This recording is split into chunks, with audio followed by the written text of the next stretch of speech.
Eileen, thank you. Turning now to the latest in Israel. We have just learned that Secretary of State Antony Blinken will return to the country tomorrow. We know he will be heading back to Tel Aviv for conversations with Israeli officials. This will be Blinken's second trip to the country in just 5 days. He just finished his stops through 6 Arab counties and communities there aimed at preventing more conflicts. The surprise attack on Israel by Hamas is dominating headlines as the war enters its second week. And Washington correspondent Jackie DeFusco has been looking into the history of Hamas. Jackie, good morning.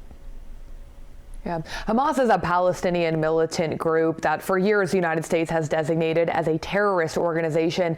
And Leticia, I spoke to an expert on the Middle East to try to help us get a handle on this complicated history. Throughout its 3.5-decade history, Hamas has led violent strikes on Israel, but none more deadly than the October 7th attack, which launched a war that could reshape the region. They are committed to the liberation of all Palestinian land and to the destruction of the state of Israel. That's according to Hamas's original charter. The name Hamas is an Arabic acronym for the Islamic Resistance Movement. The group was founded in 1987 amid uprisings against Israel to reclaim land they say belongs to Palestinians.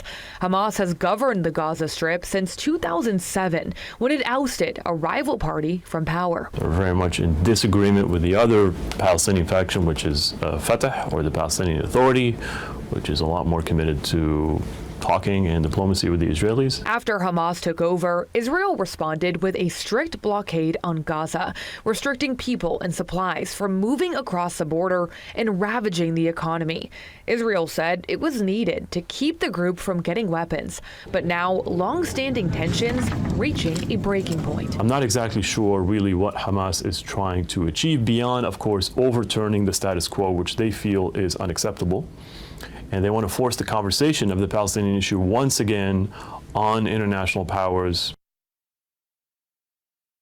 Now, Hamas does have a number of allies in the Middle East, including Iran and Hezbollah. And of course, the fear now is that if those allies were to get involved in this conflict, we could very well see this war expand on a number of fronts, Leticia.